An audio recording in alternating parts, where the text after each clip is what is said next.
So, we're here. In your ears. We try to be professional and Sorry. I lose my shit. We are here and we've got something fun to announce. We really do. We are getting back in the events business. So, to celebrate the end of our lovely first season of the Cookbook Circle podcast, what are we doing, Hannah? We are holding a little intimate celebratory supper club. Oh, sounds sexy. Means sexy. For all of our friends of the podcast in Dalston, in London, at a cafe called Brunswick East, which I used to work at and I love very much, on the 27th of October, and we would love everyone to come along. Please, we'll be cooking up some of our favourite dishes from the podcast to share with you guys. The best ones, obviously. You might not see the pasta that gave me a breakdown from Jamie Oliver's book. No artichokes. And I can't even guarantee that you'll see ratatouille because that shit was labour intensive. Yeah, the rat from Ratatouille. Remy will make an appearance. Well, hopefully not, actually. No rats. No, there'll be no rats. There's lots of food. There'll be lots of kind of sharing platters, veggie friendly. And yeah, we'd love everyone to come along. The tickets will be on the website, thecookbookcircle.com, or you can get them through Instagram as well at Cookbook Circle. And tell everyone, bring a friend. Bring a bottle. Bring some ratatouille. You don't have to bring ratatouille. We're doing the cooking. You're doing the hanging out. We know a lot of you aren't in London and might not be able to make it. So if you want to join in on the day, on the 27th of October, please cook something that we've cooked from the podcast. The recipes are on our website. And we'd love you to have a go and tag us to join in the celebration because we love you guys too. And we're sad you can't be there. 27th of October in London. Tickets on our website or on Instagram. See you all there. Bye. Bye. Hello and welcome to the Cookbook Circle podcast. I'm Hannah. And I'm Victoria. And we've set out to review the UK's most popular cookbooks, those that you probably have at home and haven't opened in a while. We take one cookbook each episode to cook from and to stress test, digging out their best recipes, bringing them to life again, and hopefully inspiring you to do so too.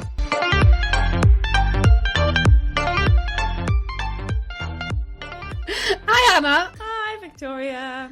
How are you? Wonderful. How are you? Oh, fabulous. I'm superb. Oh, look at us. A bunch of lovely, superb, wonderful Optimists. people. Liars. Liars. Like, is there any better answer to how are you than wonderful? Thanks. Just fucking wonderful. Yeah. It has to be delivered with like a heavy level of sarcasm. Yeah. What you been watching, reading, looking at, thinking about? Well, dreaming about? I've been dreaming about and watching something that I probably shouldn't, which is... Okay. Do I need to call the police? No. This is being recorded, literally. No, I can't stop watching barbecue TV shows. Which is strange because it's obviously not vegetarian friendly at all. But basically it started with my flatmate one time. Like I finished work. He's your gateway drug. He's been my gateway drug. Finished work and he's watching this show called The American BBQ Showdown on Netflix. Oh yeah, I've watched it. Have you? All of it? Well, I say I've watched it. My husband watched it and I saw bits of it as it was on, as I was coming in and out of the room. It's so good because it's like the Bake Off, but for barbecue. Yes, that's exactly what it is. Because it's equally as dramatic and everything. But like one of the judges is like, she looks like a soccer mom, but she's absolutely savage. She's like, yeah. She apparently has been like 7 times world barbecue champion or something ridiculous. Yeah, basically it's just like, it's exactly like Bake Off. It's all these contestants, I think there's like 8 of them, and they all get challenges like to make like a barbecue sandwich or some particular kind of dish, and it's just amazing. Like I feel like Texas barbecue and that proper like American barbecue is just something that I would probably break vegetarianism for. I think a lot of people would. Like, it just looks so good. You might have to if you were in Texas. Yeah, I think I would have to, because it's just like the level of care that goes into it, and it's so like slow and low, and like they just like know exactly how it should be, and oh my god, and it looks insane. And you know when they're like basting it and stuff as well. Yeah, we've spoken before about sandwiches a lot, but we love them and we think that a lot of people don't do them that well. But I think a lot of the ones that they do on that show look insane. Like they really think about like where the sauce should be in the sandwich, all this stuff. It's so America is so good at sandwiches, like off the charts. I don't know why there's not more American style sandwiches. Yeah. When you go into like a deli in the States and like all their sandwiches are named after either like famous people or like regulars in their shop, and it's like I need more of that in my life. So anyway, good.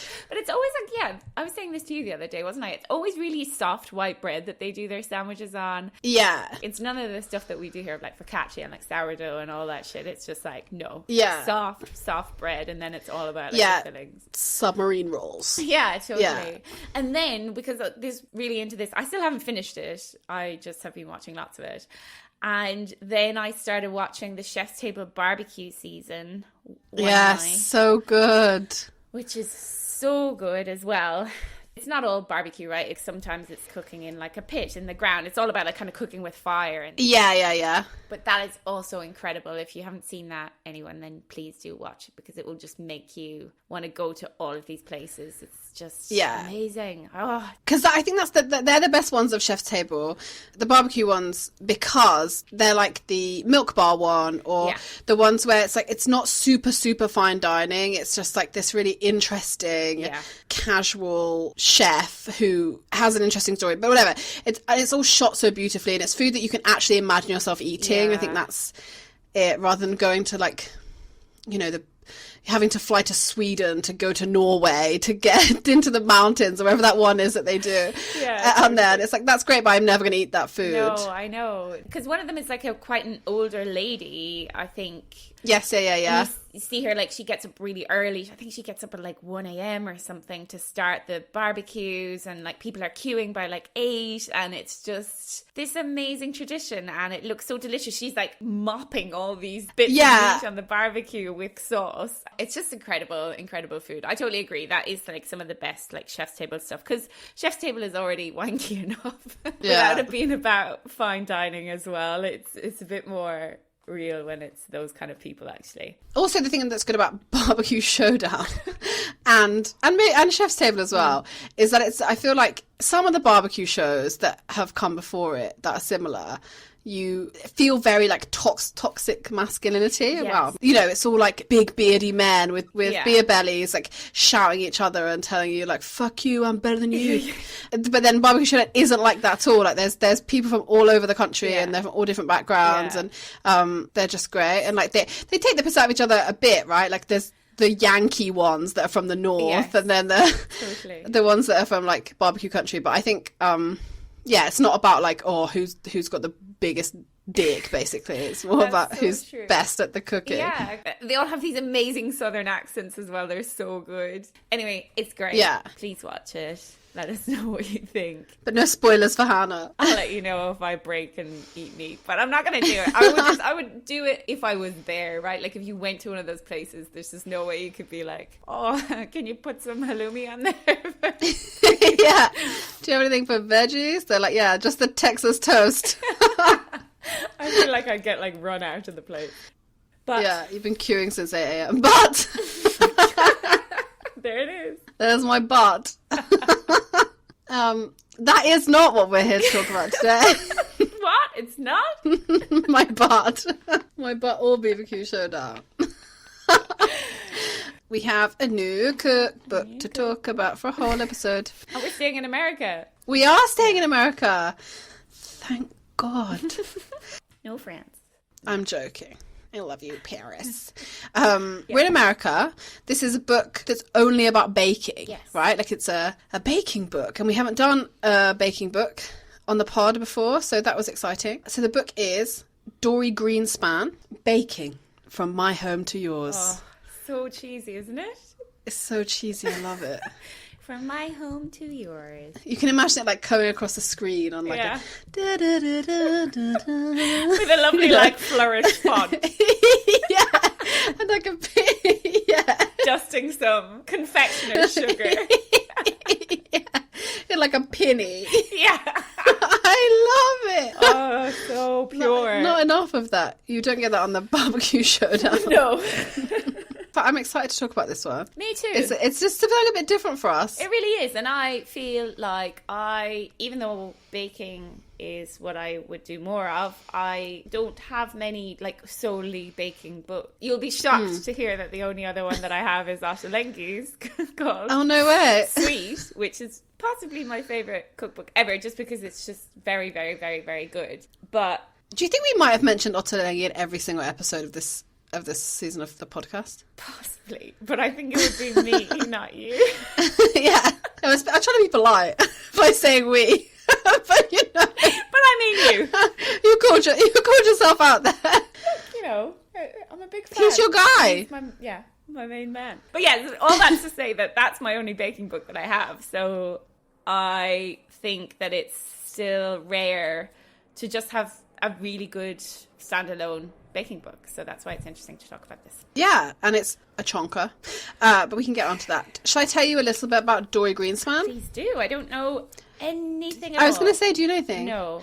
Nor did I. And I think that, you know, maybe my intro about her might feel disappointing because she's no Elizabeth David. She's not scandalous. No lovers? There are no lovers. Damn. Well, that I know of. She does share her name with a famous fish, though, so that's nice. Yeah. I mean... We'll take what we can that's get, it. okay? Yeah, I feel like she's the most well-known / respected like pastry chef that we've never heard of / didn't know anything about, which is quite interesting when you read about her, but also understandable when you read about her. So she was born in Brooklyn, New York. Oh, cool. Before it was cool, I saw her say.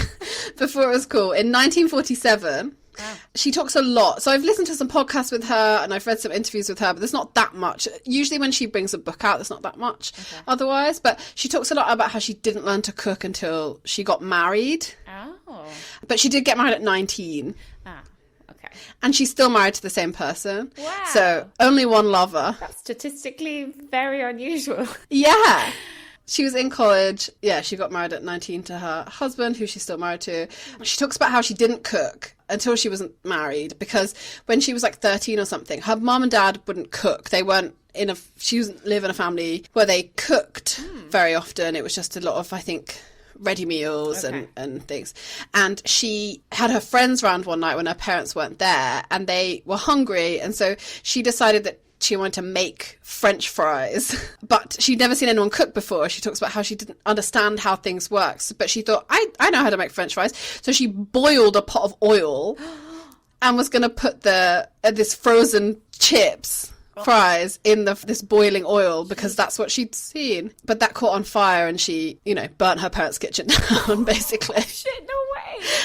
Had to call the fire brigade and... Oh my God. Yeah, her parents were out and then they came back and the fire engines and everything were there. And I think luckily they opened the lid of this boiling chip pan because they put the lid on to let it boil quicker because that's what water did, she talks about. Jesus Christ. And they opened it and there's flames. They put the lid back on and called the fire department. So that's why she didn't cook. Wow. Yeah. Is that why she went to get sweet stuff? She was just like, no, she was like, no more oil. Not my thing. Nothing with oil. Yeah, so that's it. That's interesting. But then she did learn to cook, thank God, because now we have this book.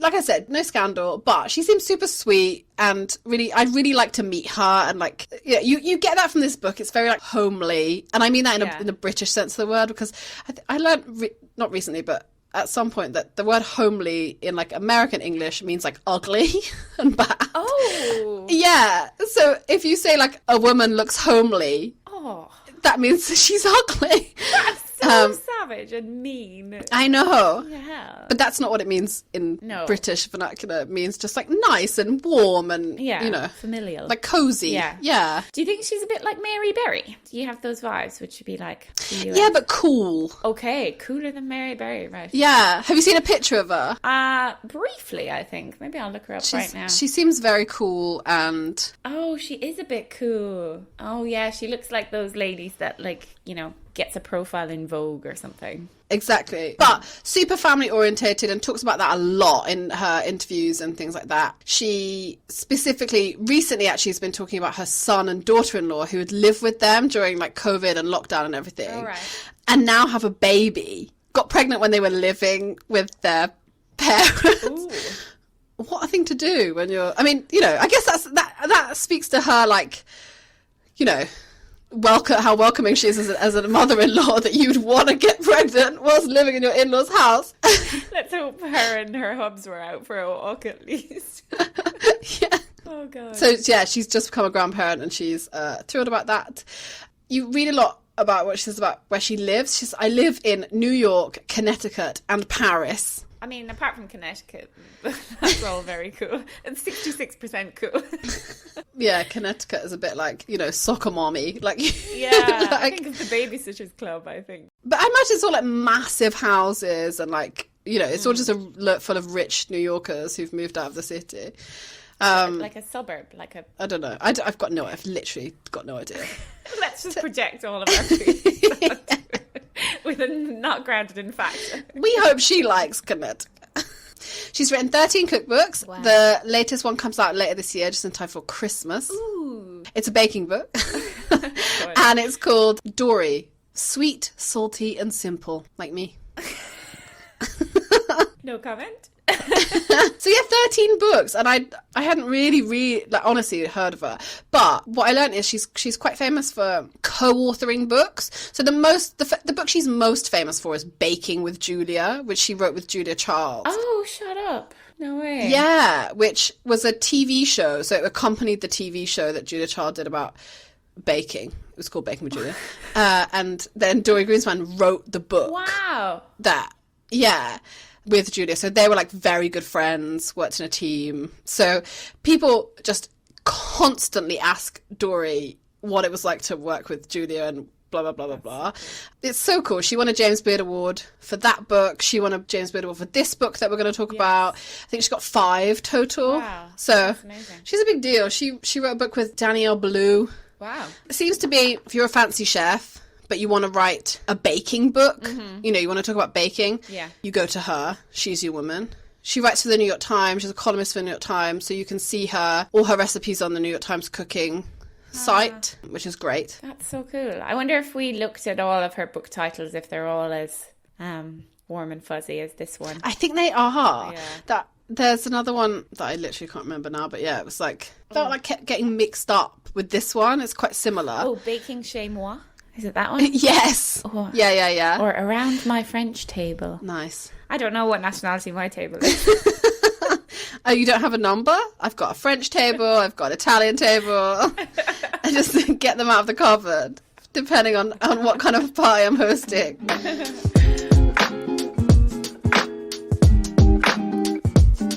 Oh, she seems sweet. I like her. Yeah, and she's like not classically trained. She's like a home baker. And I listened to this interview with her where she said that she's not a fancy baker, as in she doesn't do like decorating and whatnot. And I was like, we love that.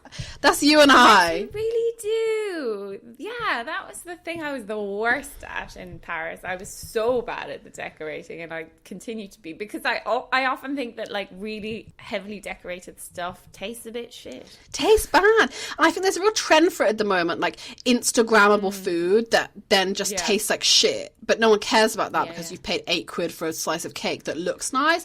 I don't have any time for that in any part of my life. Like, I don't, as you'll see from my pictures on the Cookbook Circle, I don't care what things look like. How do they taste? And I want to eat them like pretty quickly after I've made them too, so I don't want to style them for ages. Yeah. So I'm just like, okay, got the shot. Now I eat you. Yeah, exactly. I think that's what's most important. Like, does it taste nice? Particularly with baked goods. Like, you know, when you go to a wedding and the wedding cake looks great but tastes like shit, the worst. Yeah. What a waste of everyone's money. And by everyone's, I mean yours, because I don't pay for it. But... But then they also say that nobody really eats the cake, right? Nobody really cares about it. So it's just this weird vicious circle with wedding cake. Because, you're right. We had donuts that were shaped like our initials and hearts, iced in our like wedding colours. How cute. How Dorie worthy. From our hearts to yours. Yeah. To your stomachs. Anyway, she did not make my wedding donuts. I just love her. Like, I want to be her friend. I want to read all of her books. I want to buy that book that she's bringing out for Christmas. Yes. She recently tweeted about the Ted Lasso cookies, so obviously that made me love her more. Well, she didn't. She tweeted a shortbread recipe, and someone had replied saying, "Oh, these look like the Ted Lasso cookies," and like she retweeted it, and I was like, love that. Because Ted Lasso is just as wholesome and heartwarming as she is. But like also deep, you know? Deep and interesting and like tackles interesting topics. My God, this week's Ted Lasso was exceptional. Anyway. To be clear again that Apple are not paying Victoria some sort of commission on Ted Lasso. I wish they were. Just enter the code Victoria10 to get 3 months free.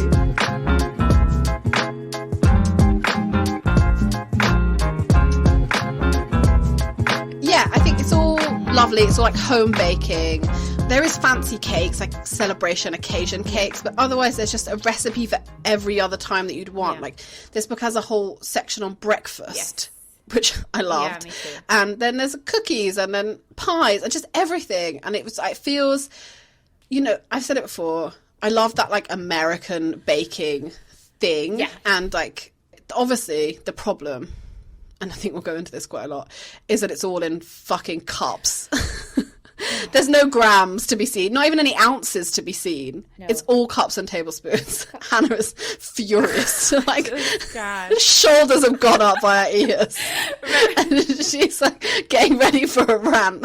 And I'm here for it. Look, when I was at home in Ireland, I came across my cups and I brought them back, which was just in time to do this one. And then I texted Vic a picture when I was about to start baking from this book, and it was just the cups on my countertop. And I was like, fucking fine then.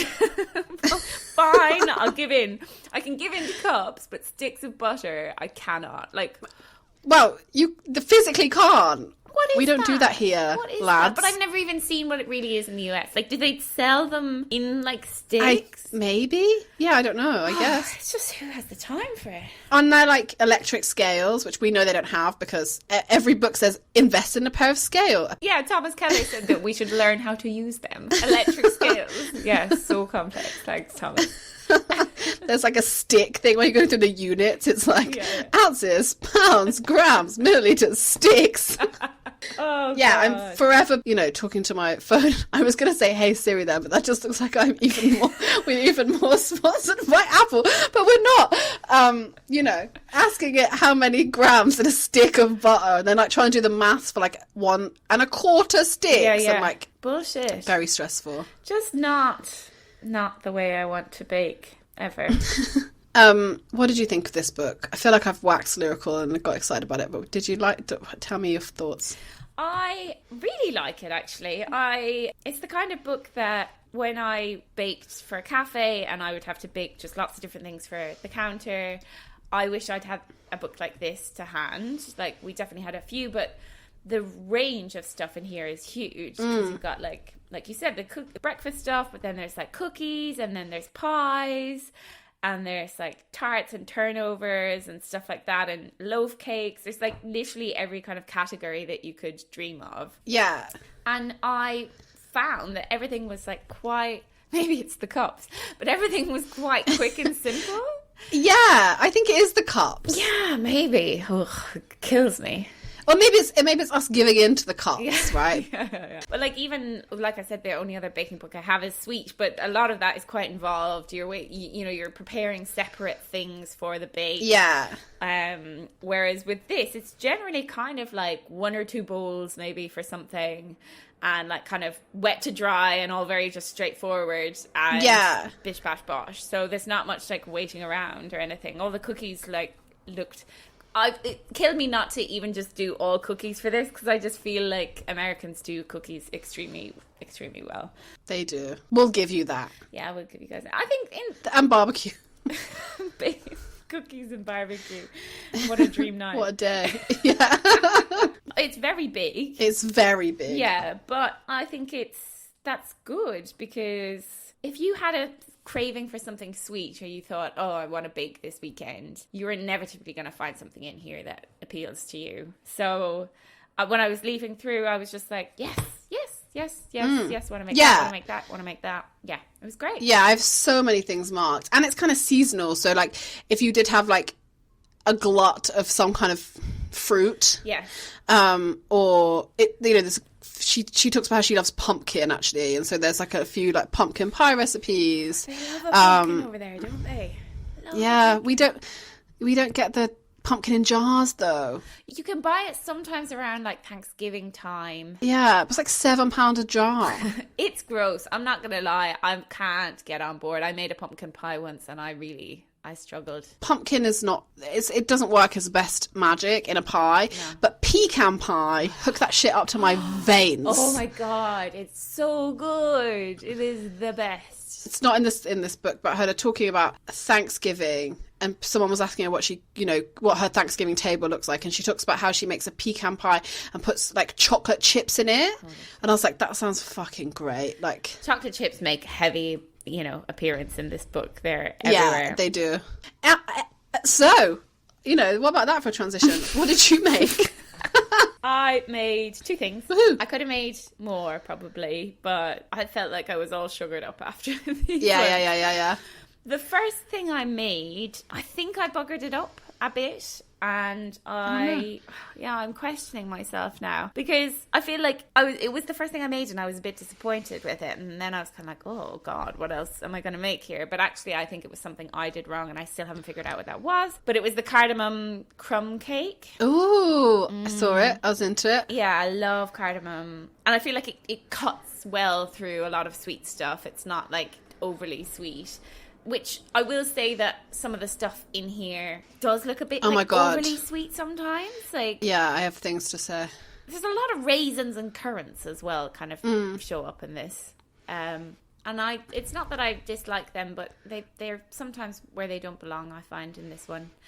And there was like some things, like there was a whole Madeleine section, right? And then there was one recipe that was like fluff-filled Madeleines. Yeah, that is obscene. And it was like that weird marshmallow fluff shit. And they were injecting them into Madeleines. Like, the French must be fucking weeping about that. Yeah, she's not taking that one to Paris.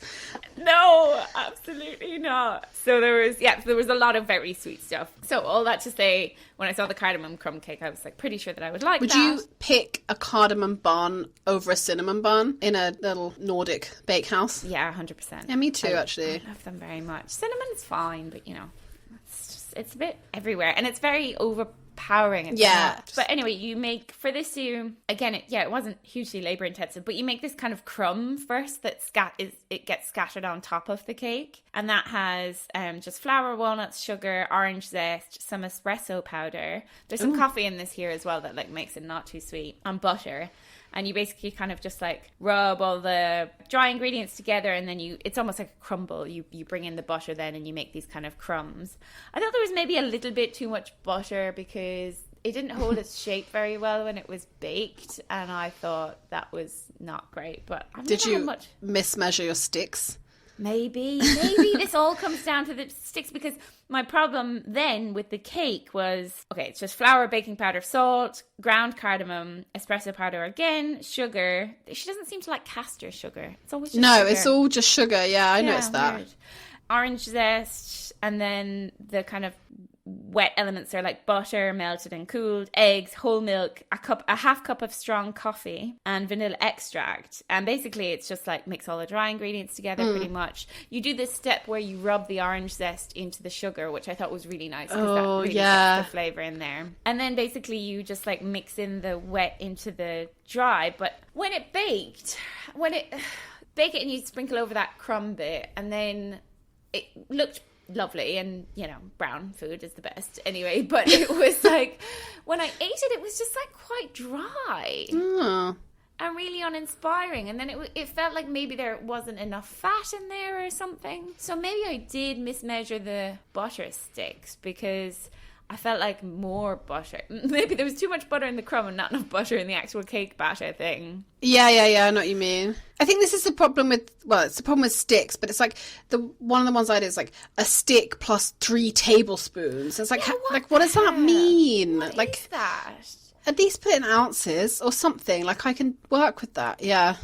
So that one was actually really disappointing. I didn't eat that much of it because it was just quite mealy and just there was a nice cardamom flavor and the coffee definitely came through, but really uninspiring. So did you bake that on like a loaf tin? It's like a loaf cake, or is it a square cake tin? Oh, okay.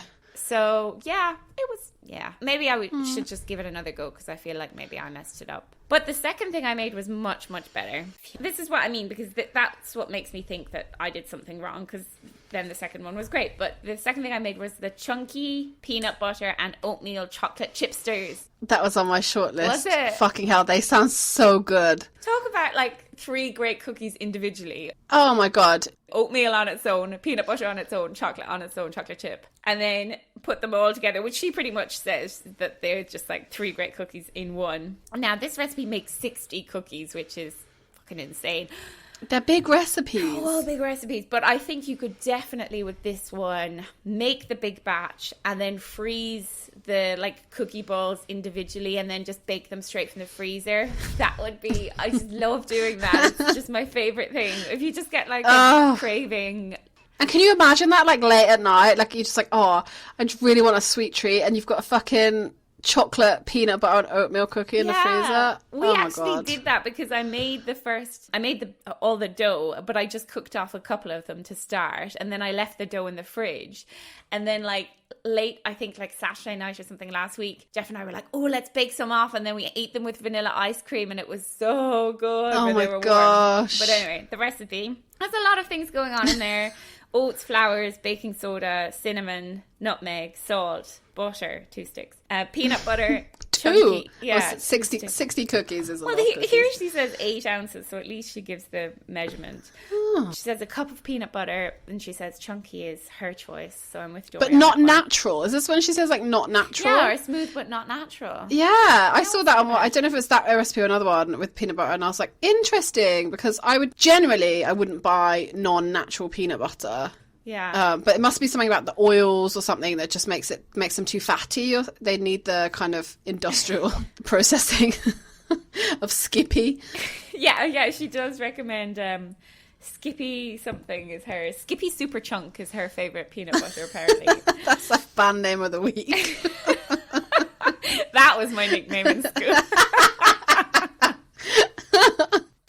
So a cup of peanut butter, then 2 types of sugar, just sugar and light brown, 2 eggs, vanilla extract, and then bittersweet chocolate, she says, or store-bought chocolate chips. So I'm Googling Skippy Super Chunk to find out. Anyway, carry on. Photoshop my head onto the label. Yeah. And yeah, it's super easy. You just, again, you beat the butter, peanut butter, sugar, brown sugar.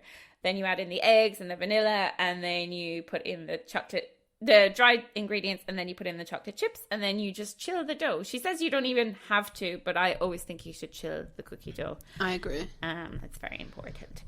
But yeah, really good. I think you could almost put a tiny bit more peanut butter in there, or if you wanted to be really extra, maybe some like salted peanuts chopped finely and put on top. Oh yeah, because that was probably the flavor that came through the least. Just great. Just a really, really, really great cookie. Held its shape really well. It was quite chunky. She just says to take like tablespoons of the dough, roll them into balls. You're not like measuring them or anything. Put them on the tray and you kind of press them down with the palm of your hand. And they were just fucking great. I did sprinkle a little bit of salt on top. I was gonna say, did you have to do that? But I would have done as well, like, because you need it. Yeah, you have to have that. So yeah, if Samin Nosrat taught us anything, salt everything. Put salt on everything. She recommends using them as maybe like the sandwich cookies for an ice cream sandwich, which would be amazing.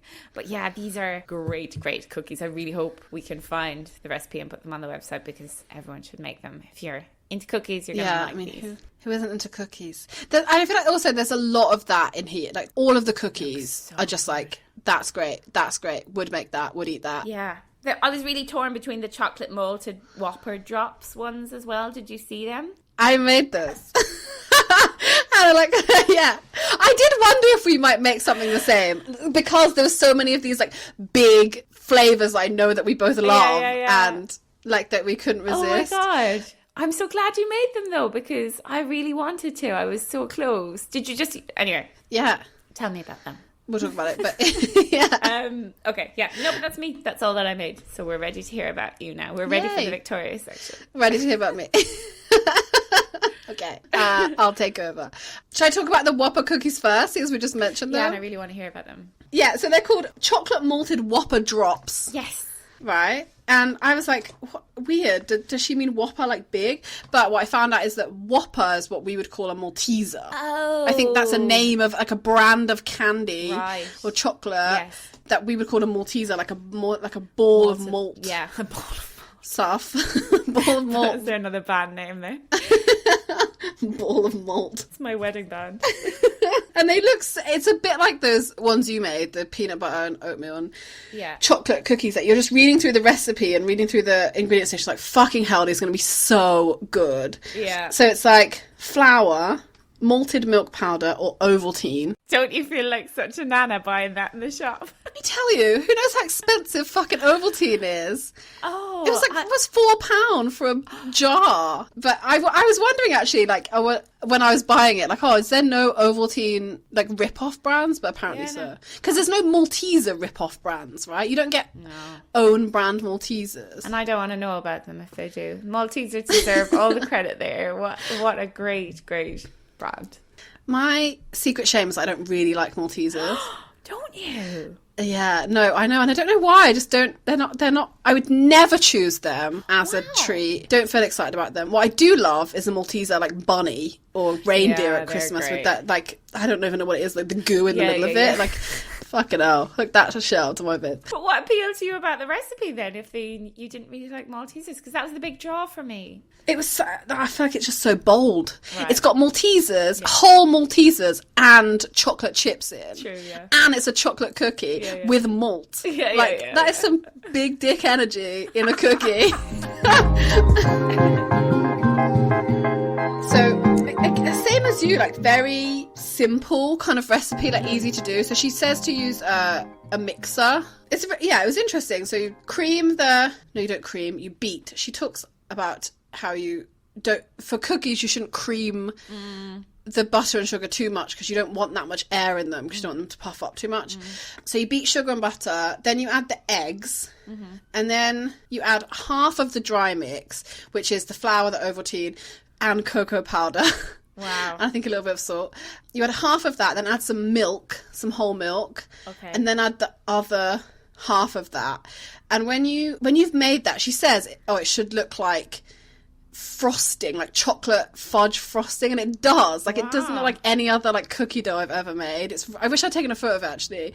It looks exactly like like a creamy frosting. Yeah, I would have thought then it would have difficulty holding its shape, but no. Well, you don't really. I think that's why they're called drops, right? Because you kind of just put them. So then you add the chocolate chips and the Maltesers. Right. So you need 2 cups of Maltesers, which is two sharing bags. Whoa. I'm glad I bought 2. I almost couldn't find Maltesers. We're having supply chain issues here. And I had everything else but this recipe, and there was no Maltesers in Waitrose. I went to another shop and there was no Maltesers, and finally I found them. I was like, what if I can't find fucking Maltesers? How often? That happens to me all the time for the podcast, actually. I decide on a recipe and then I go and I get all of the things, and then the main core thing I'll not be able to find, and I have to traipse around shops for it. London, eh? Brexit. What about that? Thanks, Tories. It says it's supposed to make 30 cookies, so it's another big recipe. Yeah. Like, they're all quite big recipes. So you have this like kind of whipped up dough, and you literally just kind of drop tablespoon size things onto a baking tray. Right. And I mean, they look quite big in the picture, and I kept them fairly big. So you couldn't do that much, because she says you need to leave 2 inches between them. So like, there was a lot of batches going on. I burnt one batch pretty badly because I forgot about them when I was eating dinner. But that's fine, because nobody needs this many cookies. No, exactly. Of this type. Yeah. And so you bake them for about 12 minutes. You have to like turn them halfway through. And they're supposed to come out like She says that it should be soft to the touch but set. Okay. I mean, cookies, I've said this before, I find them hard. I love them. I love making them. I love it when you get it right. But I find them hard to make because they go one way or another, right? They go too chewy, it's soft, or too hard. But these, you can tell anyway they're going to be kind of cakey. Yeah. And so it felt easier to kind of take them out, you know, when she said. Yeah. They're great. They feels like quite decadent, obviously, because they're big and they've got all these like chunks in them and they've got fucking Maltesers in them, which some of them stay like whole. Yes. Some of them got broken up because I threw them in the mixer. Yeah. In the picture, they are served with ice cream. And I think that would be great. Yes. Like warm a couple up, put them in a bowl with ice cream. Like a brownie. They're kind of brownie tasting. Yeah. And you really do like, get that. And then I thought they're going to be super sweet. But I think because there's not that much sugar in there. Yeah, that's a good shout on her part. Yeah, there's only 2/3 of a cup compared to 1 3/4 cups of flour. It's not that much sugar, and you've got, like, she says, use unsweetened cocoa powder. So you're getting all your kind of sweetness from the chunks, so it's not too much. Do they keep well? Because I feel like softer cookies sometimes don't keep as well. Do you know what I mean? And the next day they're a bit stale tasting or something. No, I only made them last night, but I had one today and they tasted good. They're good. Okay, And so did mine, actually. Like 3 days later, even, they were still quite good, actually. Oh, nice. Yeah, love them. Again, I hope that we can find this recipe because I feel like it would be a hit with people. Because again, it's easy. She says you need the KitchenAid mixer, but you don't. You could do it by hand or with like a hand whisk, I think. Because only to beat the sugar and butter. Yeah, it was the same with mine, actually. I didn't mention that, but I don't have a KitchenAid or anything like it. So I just used my really retro little whisk thing with the two whisks, and that worked fine, as it does. Because there was some stuff in here like that really needed the KitchenAid for like doughs and stuff like that, which I steer clear of. But yeah, I think you could fudge it with a whiskey thing. Fudge it, excuse the pun. Haha. Aha. Yeah, they were big hit in this household too. So the second thing I made, so I did the oatmeal breakfast bread. Ooh. Yeah. Fun. Yeah, I know. Because, right, I've got a lot of oats, as we know. My house got a lot of oats in it. That's not a euphemism. And I love that, like, oaty, you know, we talked about it when I did cookies. Yeah. I love anything that's kind of autumnal sounding, tasting, smelling, because I'm a basic fucking bitch. And, like, I love that shit. Yeah. Anything that's like slightly resembles a hot cross bun, I'm here for it. Yes, like the gently spiced kind of warming. Yeah. Gotcha. So this has got shitloads of cinnamon in, actually, nutmeg and cloves. So I was like, yeah, fine, let's do it. But it's called a bread. It's not a bread. It's a cake. Okay. It's a fucking cake. What kind of tin do you bake it in? A loaf tin. Okay. And I think that maybe this recipe has your entire sugar allowance for like a month. That's the thing about oat stuff, right? People think, oh, there's oats in it, it's grand, it's not that sweet, it's kind of healthy. And then usually the sugar content is like completely negates that. Yeah, it's obscene. Like, and I think that people maybe think you need to put extra sugar in because it's got oats in it to make it taste nice. But like, so it has like a topping on it, a bit like your like crumb you're talking about. The topping has brown sugar, a shitload of brown sugar, and cinnamon, and then in the actual dough there's more sugar, dried fruit, you can choose what, and the most American of ingredients, applesauce. Oh, no way. Yeah. So I think that's why it's like a breakfast thing, because it's got fruit in it, but and oats. Like, it's basically porridge but baked, but it's not. She says to use unsweetened applesauce, but we don't have applesauce here. Like, in the same way. Yeah. Well, I just use apple. So we use it as a condiment, right, for meat. Yes. So I just bought that. I tried to find like an apple puree, which is what the internet said was good, like almost like for babies. Yeah. But I couldn't find any of that, so it just went for applesauce. So it wasn't unsweetened, but I did look for the least sugar content, and I didn't add as much as it says. It's 1 1/4 cups you're supposed to add, and I added probably just a cup because I know there's a lot of sugar in this, and I was like, I'm going to hate it if it's too sweet. Why do they love applesauce so much in the States? I don't know. I don't know either. Anyway, sorry, back to the recipe. Anyway, so it's similar to what you said. You do all the dry ingredients, you do all the wet ingredients, and then you add them together. It's got milk in it as well. I guess that helps with the oats and the moisture. You've got you can choose your dried fruit. I chose plump raisins. as she suggests. As opposed to what? Skinny raisins? Yeah. Supermodel raisins, just not right. I shelled out for Fancy Pants Waitrose, fancy plump raisins, and they did work out. But you put some of the dry ingredients mix on the raisins so that they don't all sink to the bottom. So they go in last. Yeah, it's oats, and then it's like a normal batter, and it's got baking powder, obviously. Shut up. It's got it's got cinnamon, it's got grated nutmeg, it's got ground cloves, nice. and then the applesauce. So it's like those very like autumnal flavors. And then you put those into the loaf tin, and then you've made this like topping, which is like a quarter of a cup of light brown sugar. That's a lot of sugar for a topping for a loaf, mixed with walnuts or pecans. And you went pecans. I chose pecans.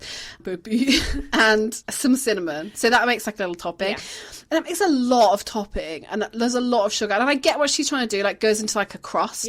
But I didn't put as much. I didn't put it all on because I was realizing how fucking sweet this was going to be. And I don't really like that, like brown sugar crust thing. Like a lot of it crumbles away anyway. My sadness though is that because I didn't use all that sugar, my pecans kind of burned on top. So sorry for the picture, and sorry for my wallet, which I burned a load of pecans. But you shove it in the oven for like an hour, and then it comes out, and it's like a lovely loaf cake. It smells amazing. It is really nice. You couldn't eat that for fucking breakfast though, because you'd be high as a kite. I think, like I said, it serves the same purpose as like a hot cross bun, like afternoon snack. I had it warm up the oven yesterday, and it was lovely. And then today I sliced myself off a piece and toasted it, and like obviously put some peanut butter on it, because that's the kind of girl that I am.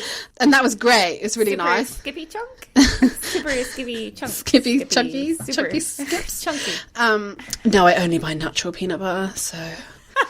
That's where you and Dorie diverge. That's the kind of thing I would be tempted to put a load of butter on.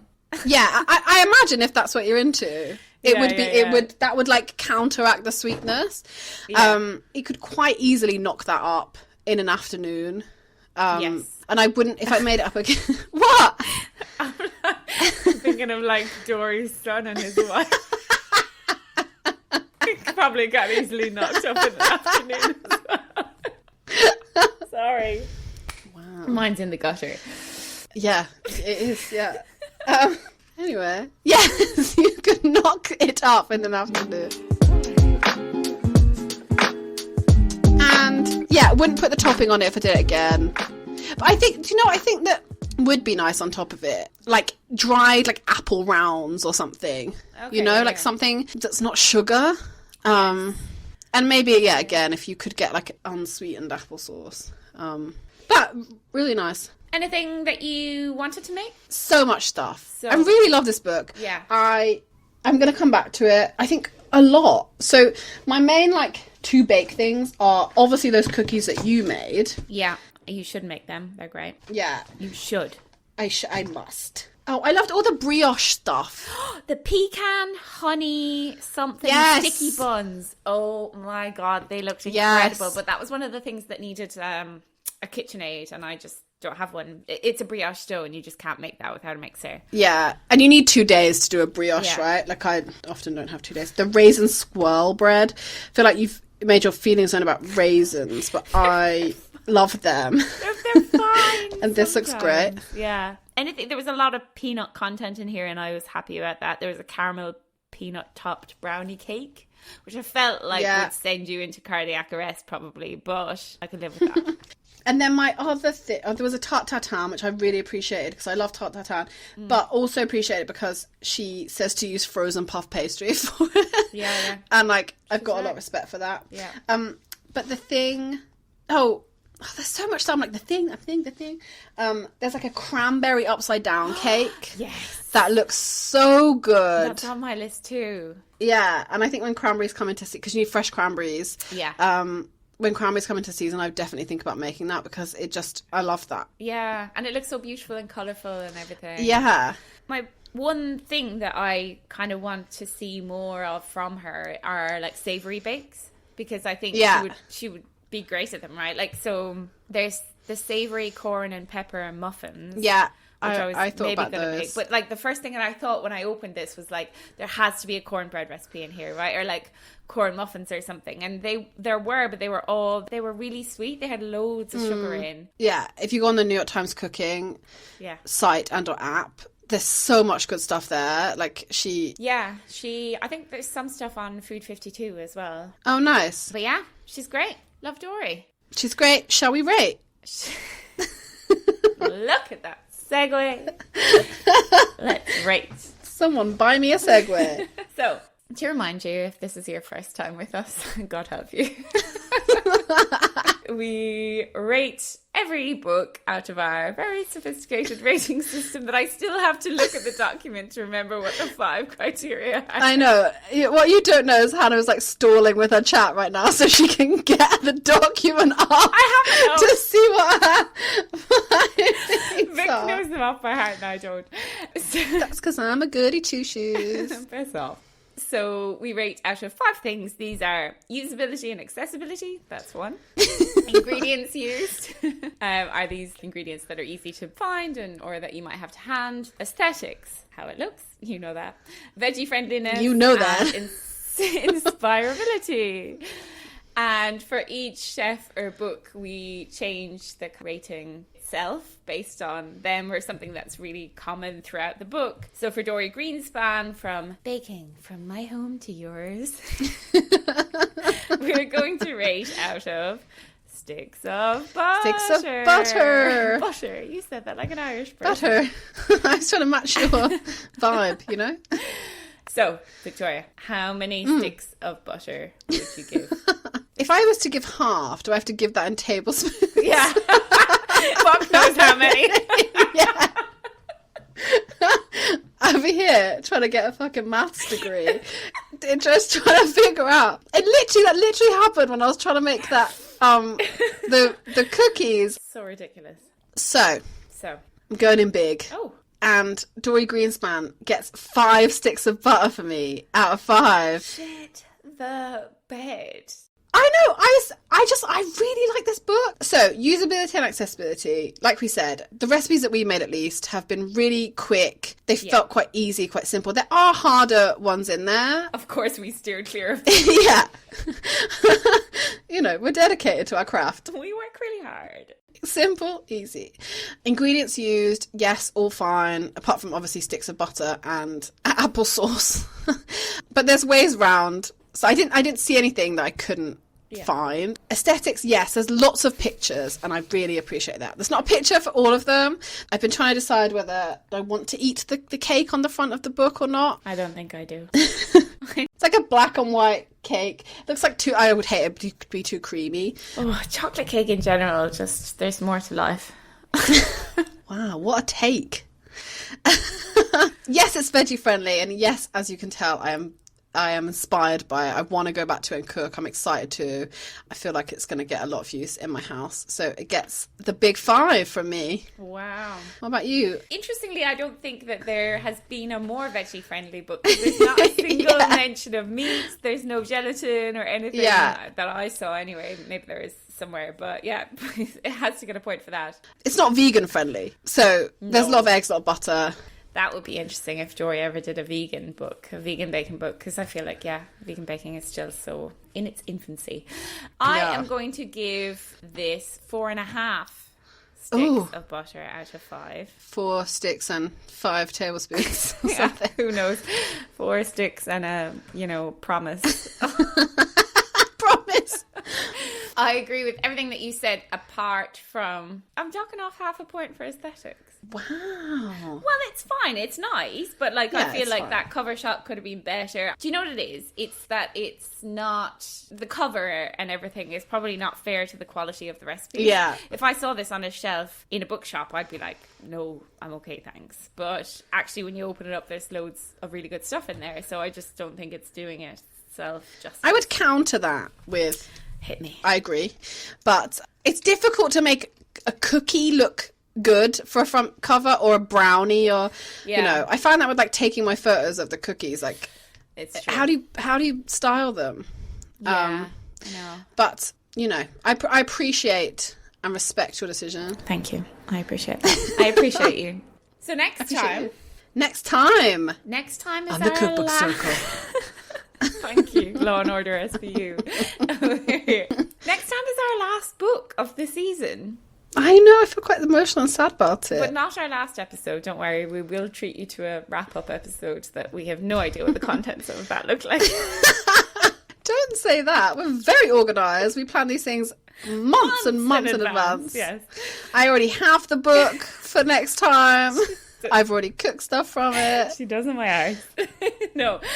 The next book, which I think we've purposefully left until the last book because it's a really well-regarded, well-loved classic that comes up again and again and again. And it's Marcelo Hazam, The Essentials of Classic Italian Cooking. Woo! Ooh. I'm so excited for this. I feel like for all the lists that we've done of these very, you know, talked about books, we haven't done much Italian, actually. What about Jamie Oliver? He has a whole pasta section that I ignored because I thought he was telling me to make it from scratch. But yeah, it's been so dominated by, you know, the French that we've missed out the Italians, and they're kind of a big deal. Yeah, they fucking are. They're carrying this continent, if you ask me, in terms of food. Yeah, for sure. I think you're right. We've not done enough. There's not been an opportunity to do enough Italian food. Yeah. No, and it's like my ultimate comfort food, like pizza, pasta, like everything. It's just, the best. I won't make the pasta, obviously. I'm not going to make the pasta, for sure. But from what I've seen of the book, she is very forgiving of that. She's not asking you to make the pasta. Jamie wasn't doing that either. I just read what I wanted to there. Yay! So yeah, that's our last book. Yeah. Of this season of the Cookbook Circle, which is crazy. It'll be our 19th book. Oh my God. Yeah. I never thought we'd get this far. I can't believe it. I want to thank my family. I want to thank Dorie. I want to thank Dorie. Go buy it if you can. It's not the cheapest book, but keep an eye out for it secondhand, maybe. Also, I think probably at this point, a lot of these recipes are online. So we'll find the ones we did. And then if you Google her, then a lot of her recipes are online, and that's great. And she's great. And you're all great. Thank you for listening. Thank you so much for listening. You're all great. We love you. We love you. 2 more episodes left, gang. Bye. Thanks so much for listening to this episode of the Cookbook Circle. Don't forget to subscribe wherever you listen to your podcast. And if you've enjoyed it, please leave us a review as it helps others to find us. You can see how the recipes from this episode turned out on our Instagram @CookbookCircle. And if you make anything from the books we talk about, please don't forget to tag us. See you next time. Bye.